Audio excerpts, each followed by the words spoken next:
All right, today we're diving into a really fascinating document. It's part spiritual guide, part sci-fi prophecy, and it's framed as an urgent call to action for all of humanity. This is the Manifesto for the Heavenly Angel University, and believe me, it's talking about something huge, a complete upgrade for the operating system of human consciousness. So, let's get right into it. So right out of the gate, you can see the stakes are absolutely cosmic. This isn't about politics as we know it. This is way beyond that. The manifesto frames our entire situation right now as this one single, incredibly stark choice: evolve or die. It's basically an existential ultimatum for our entire species. So let's really unpack this choice. According to this text, we are at a make or break moment, a final pivot point that is going to define our entire future. The argument is that the old ways of doing things, they aren't just failing us, they are actively driving us toward disaster. And it calls this moment a 0 point. What does that mean? Well, it's the point where our normal linear way of thinking, the A plus B equals C logic that built our world, it just stops working. It's obsolete. It's like all the old maps are useless, and we're standing at this massive crossroads with no idea which way to go. And this really lays it all out, doesn't it? The two paths leading from that 0 point. On one side, you have the nuclear crash. That's the road to collective extinction, a future we build ourselves. But on the other side, you've got the galactic upgrade. This is a massive leap into a totally new way of being, what it calls the heavenly angel frequency. I mean, you couldn't have two more different destinations. So you have to ask, what's holding us back from this amazing upgrade? Why are we even facing extinction in the first place? Well, the manifesto points a finger at one single root cause. It's like a faulty bit of code that's running our whole civilization, and it's called the ego-mind matrix. Think of the ego mind as humanity's old, buggy software. It's this faulty operating system that's running on programs of fear, of separation, of ownership. The manifesto argues that this is the exact system that's pushing us toward that nuclear crash, because its entire design is based on seeing the world as separate pieces to be owned and controlled, instead of a whole system we're connected to. And here's the scale of the problem. According to what they call the battle beyond science, this ego mind, it can only perceive 0.005% of reality. Just let that sink in. It's like trying to understand the entire internet by looking at one single pixel. That's the insane level of limitation we're supposedly dealing with here. So the crucial shift here is really just a change in perspective. The text argues that we've made this huge mistake of thinking this limited little program as our true self. The whole goal is to stop seeing the ego as the one in the driver's seat and to realize it's just one tiny icon on the vast, infinite desktop of our real consciousness. Okay. So if the ego mind is the problem, what on earth is the solution? This is where the organizations at the heart of the manifesto come in.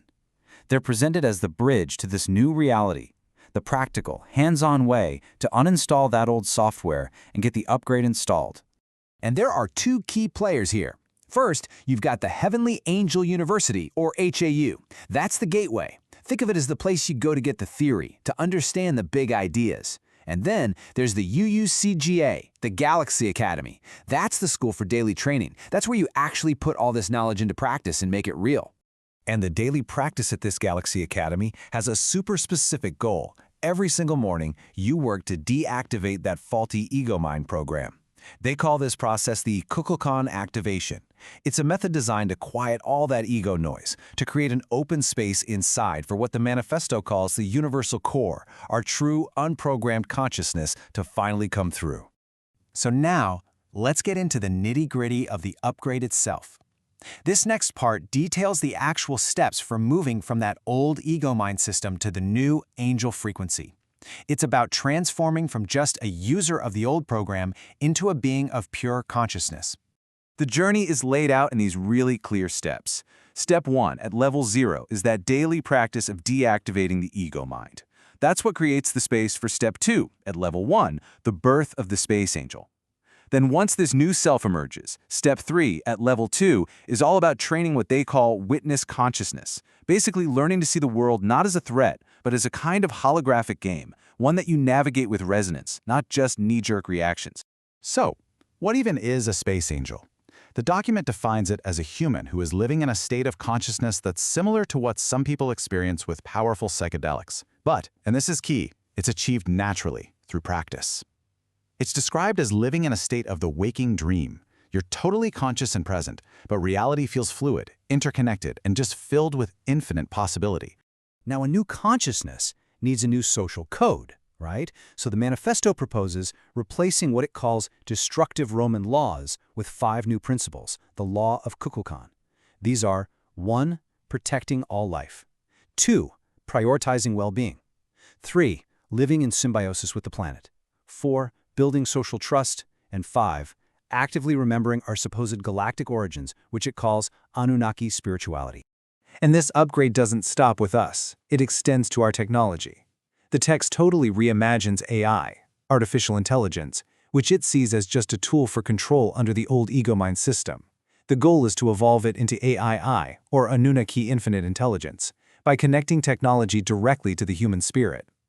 In this vision, technology stops being a force that could dominate us, and instead becomes a mirror, reflecting our own infinite potential back at us. And that leads us to the final section, the ultimate goal of this entire transformation. What does the world actually look like after this upgrade is finished? This right here is the core principle of the whole final phase. This is not a solo mission to find your own personal bliss. The manifesto is crystal clear. Enlightenment is a collective event. It's a networked event. It's something we absolutely must achieve together, or it won't happen at all. So the grand mission then is to create a global consciousness grid. The idea is basically to connect enough people who are operating on this new frequency that it triggers a planetary scale field update. It's like pushing out a software patch for the entire human network that just makes the old, buggy operating system obsolete. And the result of this massive collective shift? The manifesto claims it's profound. By holding this new frequency together, as a species, all of those existential threats like nuclear war and the systems of control that create them, they just dissolve. They become completely irrelevant in the light of this new, unified human consciousness. And so we end with this question, a question posed by the text itself. It frames the soul as our rightful seat of power, the throne of our own consciousness.